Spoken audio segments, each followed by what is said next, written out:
नमस्कार, आपण पाहत आहात पुणे लाईव्ह न्यूज. पाहुयात दिवसभरातील ठळक घडामोडी. खेड तालुक्यातील काळूस येथील टेमगीरवाडीमध्ये रेशीम कीटक संगोपनगृहाच्या शेडमध्ये शिरून कीटकनाशक फवारणी केल्यानं सर्व रेशीम किडे मृत्युमुखी पडले. चाकण पोलिसांत एकावर गुन्हा दाखल करण्यात आला आहे. परशुराम सुदाम टेमगिरे वय वर्ष 65 राहणार टेमगीरवाडी काळूस यांनी दिलेल्या फिर्यादीवरून तुषार बबन टेमगिरे वय वर्ष 25 राहणार काळूस याच्यावर गुन्हा दाखल करण्यात आला आहे.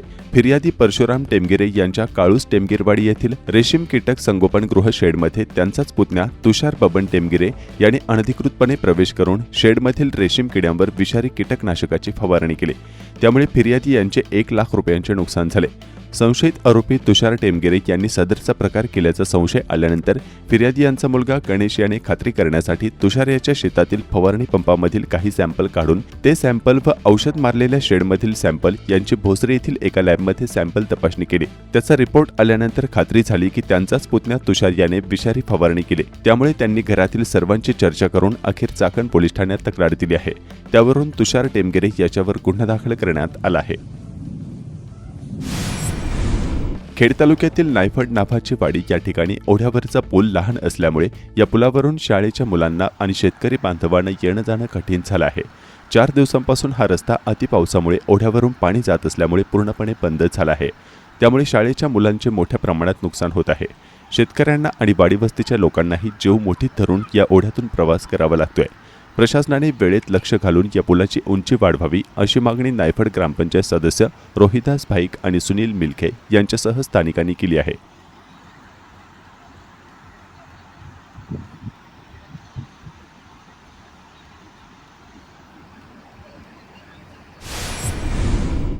खेड तालुक्यातील भामा आसखेड धरणावर महापालिकांनी राजकीय वरदहस्ताने मारलेला डल्ला लवकरच पूर्णत्वास जाणार आहे. 5.5 वर्षांपासून रखडलेल्या भामा आसखेड जलवाहिनी प्रकल्पाच्या कामाला ठेकेदार बदलल्यानंतर आता वेग आला आहे. सध्या जलवाहिनीचे सुमारे 80% तर जॅकवेलचे 95% काम पूर्ण झाले असून प्रकल्पातील उर्वरित कामे निर्धारित मुदतीत पूर्ण करण्याचे निर्देश महापालिका आयुक्त डॉक्टर विजय सूर्यवंशी यांनी संबंधित अधिकाऱ्यांना दिले आहेत.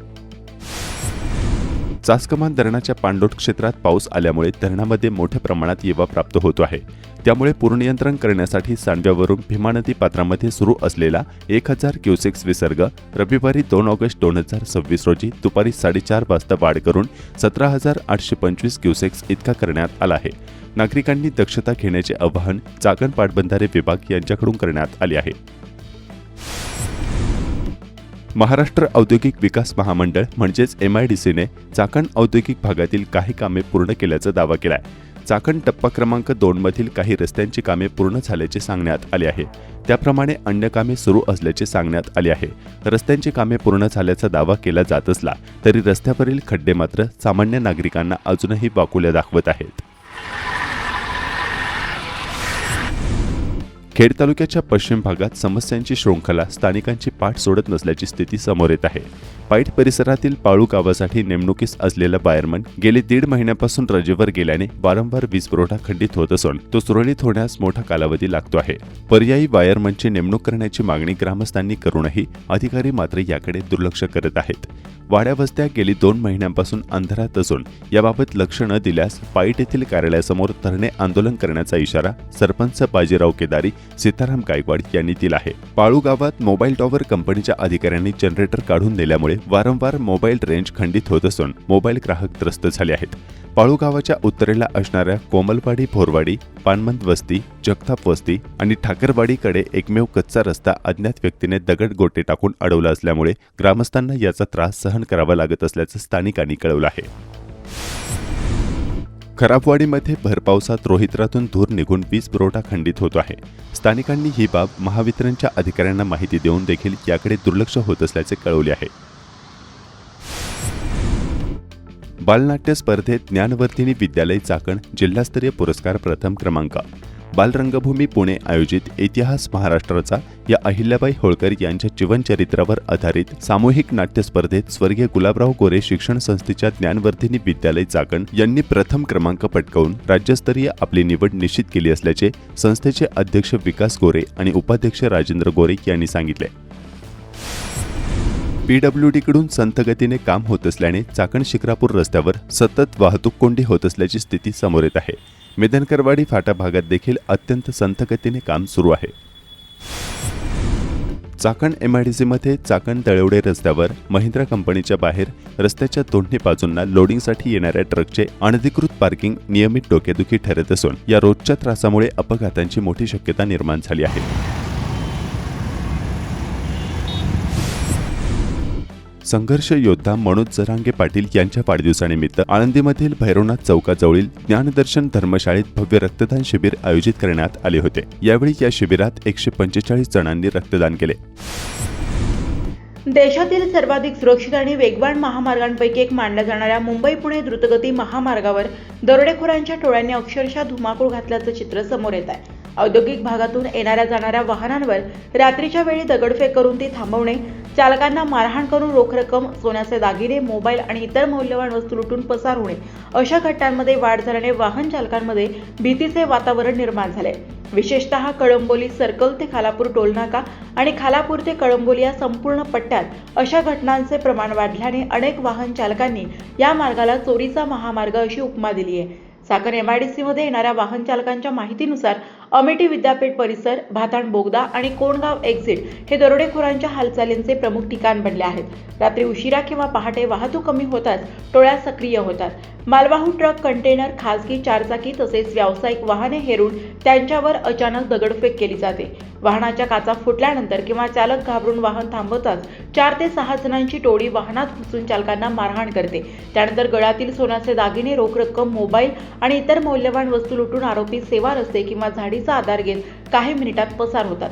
या प्रकारात अनेक चालक जखमी झाल्याची माहिती समोर येत असून आरोपी घटनास्थळावरून झटपट पसार होत असल्याने त्यांचा माग काढणे पोलिसांसमोरही मोठे आव्हान ठरत आहे. शुक्रवारी अशाच प्रकारची घटना भाताण बोगद्याजवळ घडली आहे. चाकण MIDCमधून ट्रक घेऊन मुंबईकडे निघालेल्या अर्जुन यादव यांच्या वाहनावर अज्ञातांनी दगडफेक केली. दगड त्यांच्या हाताला आणि गालाला लागल्याने त्यांनी वाहन थांबवले. त्याच क्षणी 4 अज्ञात व्यक्ती ट्रकमध्ये घुसल्या. त्यांनी यादव यांना मारहाण करून त्यांच्याकडील सुमारे 5,000 रुपये रोख, सोन्याची कानातील बाळी आणि इतर वस्तू लुटून पलायन केले.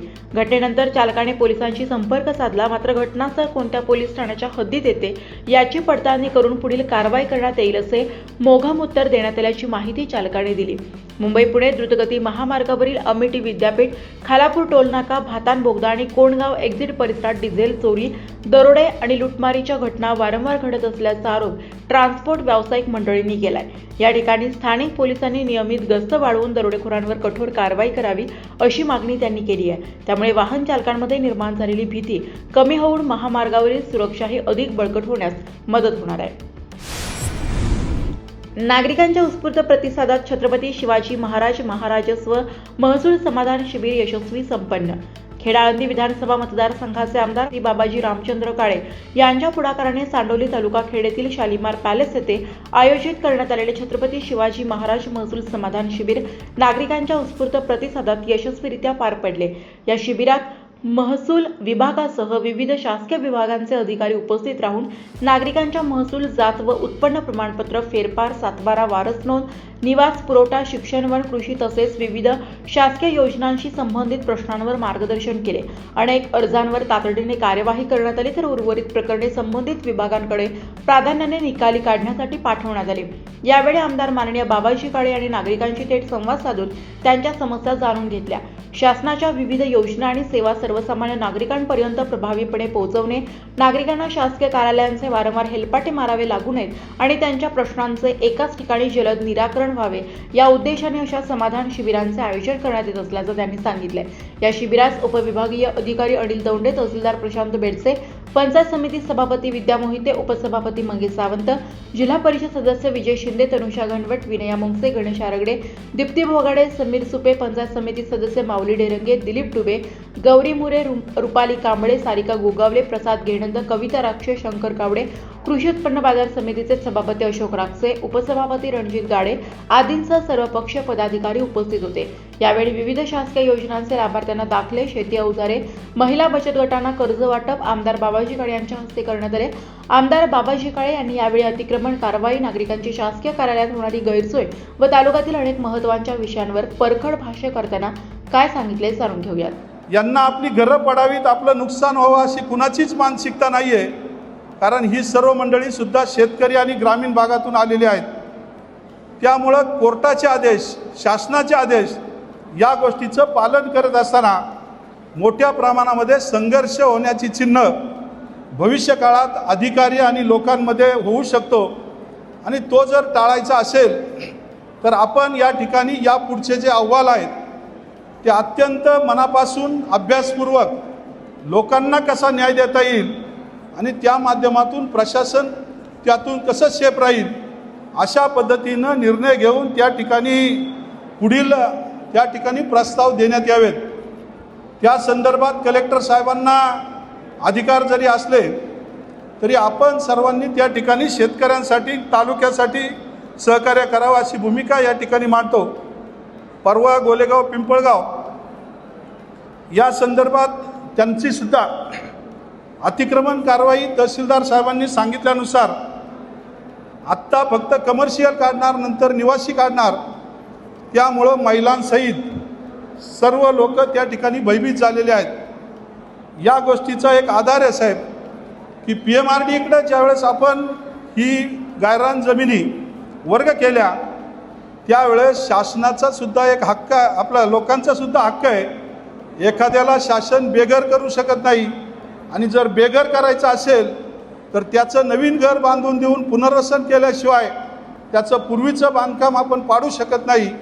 त्यामुळं कलेक्टर साहेबांना परवा तालुक्याच्या वतीनं, सर्व गायरानांच्या वतीनं मी त्या ठिकाणी एक पत्र दिलं की साहेब, या ठिकाणी PMRDनं प्रत्येकाला घर देऊ द्या, जागा देऊ द्या, त्याचं घर बांधून होऊ द्या आणि मगच घरं काढण्याचा, निष्कर्षित करण्याचा अधिकार त्या ठिकाणी तुम्हाला आहे. त्यावर निश्चित विचार होईल. कलेक्टर साहेबांनी त्या ठिकाणी म्हणजे लेखी आश्वासन नाही, परंतु त्यावर नक्की विचार करू आणि या ठिकाणी काहीतरी मार्ग काढण्याचा प्रयत्न करू असा दिलासा त्या ठिकाणी दिला. त्यामुळं मला खात्री आहे की ह्या ज्या लोकांच्या आता समोर असलेल्या कारवाया आपल्या माध्यमातून जर व्यवस्थितपणे नियोजन केलं तर त्या ठिकाणी मी सुद्धा, आम्ही सर्व पदाधिकारी तुमच्याबरोबर आहोत. ज्या ठिकाणी आम्हाला जावं लागेल, विनंती करावं लागेल, सर्वसामान्य लोकांसाठी ती नक्की करू. कारण गेल्या अनेक वर्षापासून शेतकरी बांधवांनी कष्टातून आपले गोठे बांधलेत, घरं बांधलेत. त्यांना कुठेही तडा जाता, हात लागता कामा नये अशी अपेक्षा व्यक्त करतो. आणि त्या माध्यमातून तालुक्यातील भविष्यातली गायरानंसुद्धा आहेत. लोकांना या ठिकाणी निर्णयसुद्धा सांगणं गरजेचं आहे की खऱ्या अर्थानं शासनाचे म्हणण्यापेक्षा दोन निर्णय आपल्याकडे आलेले आहेत. एक निर्णय आहे शासनाची जमीन आणि एक निर्णय आहे गायरांची जमीन. आणि त्या ठिकाणी तहसील प्रांतसाहेब हे त्या कमिटीचे सचिव आहेत आणि आमदारांबरोबर त्या ठिकाणी बैठक घेऊन या गोष्टीचा लोकांपर्यंत प्रसार व्हावा म्हणून गेले महिन्याभरापूर्वी आमची बैठक झाली. तर शासकीय जमिनीचा निर्णय असा आहे की ज्या ठिकाणी महाराष्ट्र शासनाचा उतारा आहे त्याच्यावर 2011 पूर्वी जर कुणी घर बांधलं असेल, निवासी घर असेल, कमर्शियल नाही, तर त्या निवासी घरासाठी 500 स्क्वेअर फुटापर्यंत नियमित करण्याचा अधिकार त्या ठिकाणी शासनानं दिलेला आहे. 500 ते 1500 स्क्वेअर फुटापर्यंत 10% आपल्या मूल्यांकनाच्या रक्कम दंड भरून त्या ठिकाणी नियमित करण्याचा अधिकार दिलेला आहे. आणि कमर्शियल त्यामध्ये आहे, परंतु 25% त्या ठिकाणी बाजार मूल्याच्या रक्कम भरून नियमित करण्याचा मुख्यमंत्री महोदयांनी आत्ता अधिवेशनामध्ये अंतिम आठवडा प्रस्तावाला उत्तर देताना सांगितलेलं आहे. हे सर्व होत असताना गायरान जमिनीच्या बाबतीत असा निर्णय झाला आहे की 2011 पूर्वी जी घरं गायरानावर आहेत ती नियमित करावीत असा कोणताही निर्णय झालेला नाही आहे. उलट आपल्या गायरान जमिनीवर जर त्या गावकऱ्यांना घरं बांधायची असतील तर ग्रामपंचायतला 500 स्क्वेअर फूट जागा त्या ठिकाणी शासन देण्याचा अधिकार त्या ठिकाणी त्या प्रत्येक लाभार्थ्याला मिळणार आहे आणि मग त्या जागेवर त्या लाभार्थ्यानं घर बांधायचं आहे. म्हणजे अशी परिस्थिती नाही आहे की आपली 2011 पूर्वीची गायरानातली घरं ही नियमित होणार आहेत परंतु त्यासाठी केवळ मी एका गावासाठी नाही, परंतु तालुक्यातील सर्व गायरानांवर जी अतिक्रमणं म्हणण्यापेक्षा जी निवासी बांधकामं आहेत त्याच्यासाठी आमदार या नात्यानं माझी या ठिकाणी तालुक्याला विनंती आहे की आपण प्रत्येकाने संघटित व्हा. सर्वांनी एकत्रित आल्याच्या नंतर आपण हा जरी निर्णय गायरानावर नसला तरी तो करून घेण्यासाठी जर आपण संघटित झालो तर आमदार म्हणून मी तुमच्याबरोबर आहे. एकाच्याही घराला धक्का लागता कामा नये अशा पद्धतीनं शासनाची बांधण्याची माझी तयारी आहे. आणि त्यामुळं आपल्या तालुक्यातले सर्व पदाधिकारी एका पक्षाचे मी म्हणत नाही आहे, परंतु सर्वपक्षीय मंडळी या गोष्टीला सहमत आहेत आणि त्या दृष्टीनं आपल्याला सर्वांना काम करायचं आहे. हे सर्व होत असताना महसूल विभाग प्रत्येक वेळेस आपल्याला पुढे येतो.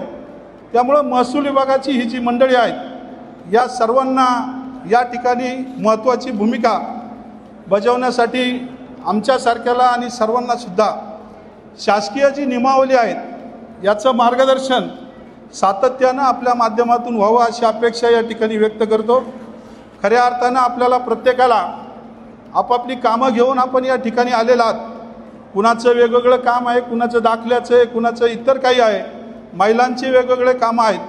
आणि अशा परिस्थितीमध्ये यापूर्वी काही गावांमध्ये काही कार्यकर्त्यांनी स्वतःहून आमचे प्रशांत गेदांसारखे असतील, काळूराम भाऊ थोरवेंसारखे असतील, इतर काही महिला भगिनीसुद्धा स्वतःहून महिलांच्या योजना असतील अनेक कामं पुढाकारानं करण्याचा प्रयत्न करत आहेत. त्या ठिकाणी काळूराम थोरवेसारख्या माणसानं जवळजवळ 300-350 दाखले आदिवासी समाजाचे या ठिकाणी स्वतः पाठपुरावा करून लोकांना पोहोचवण्याचं काम केलेलं आहे. गावोगावी सामाजिक कार्यकर्ते, सामाजिक कार्यकर्त्या, बचत गट ज्यांना ज्यांना या गोष्टीचं ज्ञान आहे त्या सर्वांना माझी विनंती आहे की आपण लोकांना या गोष्टीचं मार्गदर्शन करून शासन दरबारी त्या ठिकाणी समन्वय करून या ठिकाणी मदत करावी अशी अपेक्षा या ठिकाणी व्यक्त करतो. या सर्व गोष्टी होत असताना हे महाराजस्व अभियान हे लोकांची आज कामं सोडवण्यासाठी आहे, परंतु तरीसुद्धा सार्वजनिक स्वरूपाच्या अनेक चिठ्ठ्या साहेब या ठिकाणी येत आहेत. या ठिकाणी भीमाशंकर रोड खेड ते भीमाशंकर रस्त्याचं काम टेंडर प्रक्रिया पूर्ण झाली, संपादनसुद्धा पूर्ण झालं आहे, परंतु त्या संपादनाच्या माध्यमातून काही लोकांच्या तांत्रिक अडचणी या ठिकाणी आहेत. जी भरपाई या ठिकाणी मंजूर होऊन आलेली आहे, तर काही लोकांना ती भरपाई साहेब मान्य नाही आहे. त्यामुळं त्या संदर्भात पुन्हा एकदा ज्यांच्या अडीअडचणी आहेत त्या सर्व शेतकऱ्यांना विचारात घेऊन या लोकांना कशा पद्धतीनं जास्तीचा संपादनाचा मोबदला मिळेल यासाठी आपल्या सर्वांना प्रयत्न करायचे आहेत. त्याचबरोबर पश्चिम विभाग संघर्ष समितीनं एक निवेदन दिलेलं आहे आणि त्या निवेदनाच्या माध्यमातून खऱ्या अर्थानं पश्चिम विभागामध्ये दळणवळणाच्या अनेक अडचणी निर्माण झालेल्या आहेत. नैसर्गिक आपत्ती आपण सर्वांनाच आहे. आजसुद्धा आपण शेतात काही काम करायचं म्हटलं तर स्वतःच्या शेतात जाऊ शकत नाही. एवढा पाऊस गेले 1-1.5 महिन्यापासून सातत्यानं सुरू आहे आणि अशा परिस्थितीमध्ये अनेक वर्षापासून पश्चिम भागामध्ये रखडलेले रस्ते या ठिकाणी करण्याचा प्रयत्न शासनाच्या माध्यमातून पाठपुरावा करून संघर्ष समितीला सांगू इच्छितो की आजची परिस्थिती फार दयनीय झालेली आहे. याच्याशी मी पण सहमत आहे, परंतु दुरुस्ती जरी करायची म्हटलं तरी सार्वजनिक बांधकाम विभाग असेल किंवा जिल्हा परिषद विभाग असेल किंवा संबंधित ग्रामपंचायती असतील यांना या ठिकाणी पावसामध्ये दुरुस्ती करणं अवघड जात आहे. रोजच्या रोज त्या ठिकाणी फोन चालू आहेत, लोकांचे संपर्क चालू आहेत, अधिकाऱ्यांशी संपर्क चालू आहेत, परंतु आपणाला एक खात्री देऊ इच्छितो की पाऊस थोडा उघडू द्या. आठवडाभराच्या आत प्रत्येक रस्त्याला दुरुस्ती काम त्या ठिकाणी सुरू होऊन त्या ठिकाणी सुरुवातीला दिलासा म्हणून ते रोड सुस्थितीत करण्याचा प्रयत्न आपण सर्वजण करणारच आहोत. परंतु आनंदाची बाब एक आहे की आपल्या तालुक्याला 12 ज्योतिर्लिंगापैकी भीमाशंकर ज्योतिर्लिंग लाभलं आणि त्या ज्योतिर्लिंगामध्ये कुंभमेळ्याच्या धर्तीवर येत्या डिसेंबर महिन्यापासून त्या ठिकाणी मोठ्या प्रमाणामध्ये कार्यक्रम सुरू होत आहेत. माननीय मुख्यमंत्री महोदय असतील, बांधकाम मंत्री असतील, संबंधित अधिकारी असतील, आपल्या जिल्ह्याचे कलेक्टर आदरणीय डुडी साहेब असतील, या सर्वांनी एक चांगला आराखडा त्या ठिकाणी तयार केला आणि भीमाशंकरला जोडणारे जे सर्व रस्ते आहेत ते खेड ते भीमाशंकर रस्ता याच्यासाठी जवळजवळ 1200 कोटी रुपये मंजूर झाले. त्याचं काम सुरू होणार आहे. आणि त्याबरोबर मग आपल्या अहिल्यानगर संभाजीनगर करून येणाऱ्या शिरूर ते खेड या रस्त्यावर पाबळ ते कनेरसर रस्त्याचे 10 किलोमीटर, त्याचबरोबर आपल्या मुंबईकडून येणारा रस्ता आपल्या दामणे फाटा, पाईट, पाळू, त्याचबरोबर सुपे, सातकरवाडी, कुडा, तिकडून दामणगाव, शिरगाव तिकडच्या मार्गे तो एक रस्ता, त्याचबरोबर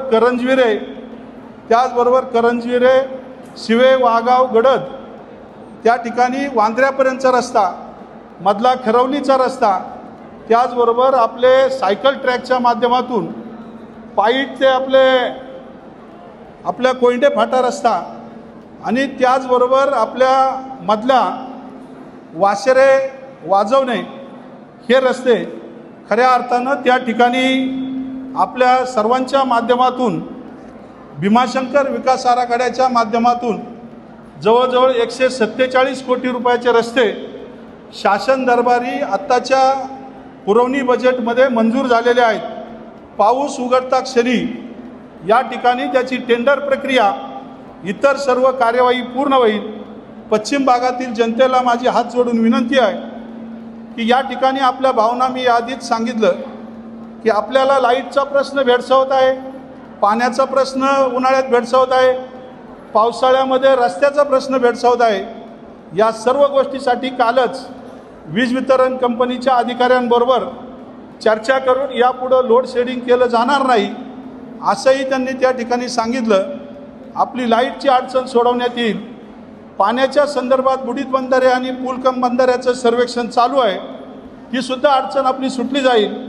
या ठिकाणी रस्त्यांच्या संदर्भात जे जे करता येईल ते करण्यासाठी मी असेल, सर्व जिल्हा परिषद सदस्य असतील, पंचायत समिती सभापती, उपसभापती, सर्व सदस्य मंडळी असतील, संबंधित ग्रामपंचायती असतील, आमचा आग्रही प्रयत्न आहे की नक्की या ठिकाणी आपल्याला या अडचणीतून दूर काढणं हे आमचं कर्तव्य समजून आज आपण या ठिकाणी निवेदन दिलं, आपल्या मागण्या मांडल्या. त्याबद्दल त्याचा सहानुभूतीपूर्वक म्हणण्यापेक्षा त्याचा विचार नक्की या ठिकाणी होईल. या सर्व गोष्टी होत असताना आज आपण सर्व मंडळी एवढ्या मोठ्या संख्येनं उपस्थित झालेला आहात.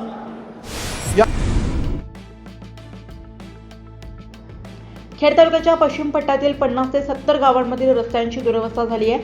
मागील अनेक वर्षात या भागात रस्त्यांची नियोजनबद्ध कामे झाली नसल्याचा स्थानिकांचा आरोप आहे. याबाबत स्थानिकांनी तालुक्याच्या आमदारांना दुरुस्तीबाबत तक्रारी देखील केल्या आहेत. महाराजस्व अभियानांतर्गत या ठिकाणी शेतकरी बांधवांच्या आणि तालुक्यातील नागरिकांच्या समस्या सोडवण्यासाठी या शिबिराचं आयोजन करण्यात आलं होतं आणि या शिबिराच्या निमित्तानं खेड तालुक्याच्या पश्चिम भागातील अगदी शिरोलीपासून वांद्र्यापर्यंत आणि आज चाकणपासून वांद्र्यापर्यंत, त्याचप्रमाणे भामा, भीमाखोरे, घोडखोरे या तिन्ही परिसरातील जवळपास 64 गावातील सर्व नागरिक आणि शेतकरी बांधवांच्या जिव्हाळ्याचा असलेला प्रश्न तो म्हणजे रस्ता, लाईट, पाणी आणि प्रकर्षानं पावसाळ्यामध्ये नागरिकांचं जे हाल होतात. दूध भेसळखोरांवर कठोर कारवाई करा, खासदार डॉक्टर अमोल कोल्हे यांची संसदेत मागणी. दुधात भेसळ करणे हा अक्षम्य गुन्हा असून केवळ आर्थिक फायद्यासाठी पुढच्या पिढ्यांना कर्करोग व इतर गंभीर आजार देणारी दूध भेसळ करणाऱ्यांवर कठोर कारवाई करावी, अशी मागणी खासदार डॉक्टर अमोल कोल्हे यांनी आज संसदेत केली आहे. मंचर येथे उघडकीस आलेल्या आंतरराज्यीय दूध भेसळ रॅकेटच्या संदर्भात सदनाचे लक्ष वेधताना भेसळखोरांना कुणाचाही सामाजिक व राजकीय वरदहस्त असला तरी त्याची गय केली जाऊ नये अशी मागणीही त्यांनी केली. या संदर्भात खासदार डॉक्टर कोल्हे यांनी नियम 377 अंतर्गत तातडीच्या सार्वजनिक विषयांवर निवेदन करताना काही दिवसांपूर्वी पोलीस आणि अन्न व औषध प्रशासनाने संयुक्त कारवाई करून करून पुणे जिल्ह्यातील मंचर येथील दूध भेसळ करणाऱ्या 13 जणांना अटक केली. या कारवाईत सुमारे 3 कोटी रुपयांचे भेसळयुक्त दूध, रसायने व इतर साहित्य जप्त केले. याचा उल्लेख करीत अनेक जिल्ह्यांमध्ये भेसळयुक्त दुधाचा पुरवठा करणारे सुनियोजित जाळे कार्यरत असून त्यामुळे सार्वजनिक आरोग्यास विशेषतः लहान मुले, गर्भवती महिला, ज्येष्ठ नागरिक आणि रुग्ण यांना गंभीर धोका निर्माण झाला असल्याचं सांगितलंय. खासदार डॉक्टर कोल्हे पुढे म्हणाले की दुधामध्ये युरिया, डिटर्जंट, स्टार्च आणि घातक रासायनिक पदार्थांची भेसळ केल्याने अन्न, विषबाधा, मूत्रपिंडाचे विकार तसेच इतर गंभीर दीर्घकालीन आजार उद्भवू शकतात. त्याचबरोबर अशा बेकायदेशीर प्रकारांमुळे ग्राहकांचा विश्वास डळमळीत होतोय. परिणामी प्रामाणिक दूध उत्पादक शेतकऱ्यांचं नुकसान होते तसेच भारतीय दुग्ध उद्योगाच्या प्रतिमेलाही धक्का पोहोचतो. त्यामुळे केंद्र सरकारकडे या प्रकरणाचा जलदगतीने तपास करून अन्न सुरक्षा आणि मानके अधिनियम 2006 अंतर्गत दोषींवर कठोर कारवाई करण्यात यावी अशी मागणी खासदार डॉक्टर कोल्हे यांनी केली. त्याचबरोबर सर्व दूध संकलन केंद्रांवर सक्तीची गुणवत्तेची तपासणी, दूध वाहतूक करणाऱ्या टँकरसाठी GPS आधारित छेडछाड प्रतिरोधक सील व्यवस्था, शेतकऱ्यांपासून प्रक्रिया केंद्रांपर्यंत QR कोड आधारित मागोवा, ट्रेसेबिलिटी, फिरत्या प्रयोगशाळाद्वारे नियमित तपासण्या आणि माहिती देणाऱ्यांना प्रोत्साहन देणारी देशव्यापी तक्रार नोंदणी यंत्रणा सुरू करण्यात यावी अशी मागणी करताना दूध भेसळ हा सार्वजनिक आरोग्यावरील गंभीर गुन्हा मानून देशातील प्रत्येक कुटुंबाला सुरक्षित व शुद्ध दूध उपलब्ध होईल यासाठी प्रभावी उपाययोजना करण्यात याव्यात असे खासदार डॉक्टर कोल्हे यांनी सांगितले. गायरान व शासकीय जमीन यावरील अतिक्रमण निष्कासन आणि नियमितकरण प्रक्रिया जिल्हाधिकारी पुणे यांनी सुरू केल्यानंतर आता चाकण नगर परिषद हद्दीतील महात्मा फुले नगर येथील गट नंबर 2 मध्ये रहिवास करणारे बाधित कुटुंबीय यांनी याबाबत नाराजी व्यक्त केली आहे. जमीन, म्हाडा किंवा झोपडपट्टी प्राधिकरण यांना हस्तांतरण करण्याचा जो शासन निर्णय आहे त्यास विरोध दर्शवण्यासाठी सोमवार दिनांक 3 ऑगस्ट 2026 रोजी चाकण नगर परिषदेवर जबाबदारी आंदोलन होणार असल्याचं आंदोलकांनी सांगितलं. महाराष्ट्र निवासी वरचं वापरत नाही. चाकण नगरपालिका हद्दीतील जागेवर अतिक्रमण मी केलेले असं आपल्याला लिहून द्यायचंय. बरोबर. पहिलं. दुसरं काय दिलंय, सदर जागा नाला नदीपात्रामध्ये पूर रेषेत किंवा विकास आराखड्यातील रस्ते किंवा आरक्षणात किंवा सरकारी जागेवर जर येत असेल 1986 नुसार जर येत असेल, आता कलेक्टरनी जो नियमावली जी काढली ना त्याच्यामध्ये सरळ सरळ दिलंय की त्यांनी यायचं अगोदर जे काही जिथं आरक्षण आहे, जिथं अतिक्रमण आहे त्याचा त्यांनी सर्वे करायचं. ते त्यांचं काम आहे प्रशासनाचं सर्वे करून त्यांनी आपल्याला अवगत करायचं की बाबा तुम्ही या अशी हे प्रोसेस आहे आणि मग आपण अर्ज भरायचे. पण आता ज्या पद्धतीने अर्ज घेतले त्यांचा तुम्ही भले बघा मला असं वाटतंय, म्हणजे माझी भूमिका आहे, तुम्ही कोणत्या पक्षाचे कोणते काय घेणं देणे नाही, आपल्याला आपल्या वस्तूसाठी हे करायला लागणार आहे. मला काय म्हणायचंय, आपण सगळेजण आपल्याला याच्या मागे पण थांबलो आपण सगळेजण. आणि याच्यासाठी शांत सगळ्यात महत्वाचं हे फक्त असा अर्ज देऊन किंवा ठराव करून म्हणजे डायरेक्ट आपल्याकडे हे काय केलं तरी पोलिसांना माहिती की आम्हाला मार्केट मानवर लाभ आलेला का तशा पद्धतीने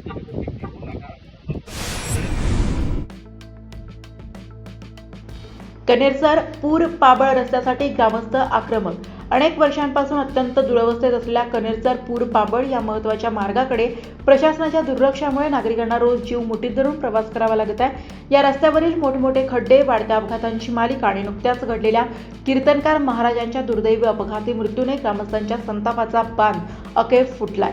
या घटनेच्या निषेधार्थ जिल्हा परिषद गटनेते ॲडव्होकेट विजयसिंह शिंदे यांच्या नेतृत्वाखाली ग्रामस्थांनी आंदोलन छेडत प्रशासनाचा निषेध केला. साहित्यरत्न लोकशाहीर डॉक्टर अण्णाभाऊ साठे यांची 106वी जयंती खेड तालुक्यात विविध उपक्रमांनी साजरी करण्यात आली. राजगुरुनगर शहरात जयंती विविध उपक्रमांनी साजरी करण्यात आली. चासकमान धरण परिसरातील कान्हेवाडी बुद्रुक ग्रामपंचायतीमध्ये लोकशाहीर डॉक्टर अण्णाभाऊ साठे यांच्या जयंतीनिमित्त अभिवादन करण्यात आले. नमस्कार, आपण पाहत आहात पुणे लाईव्ह न्यूज.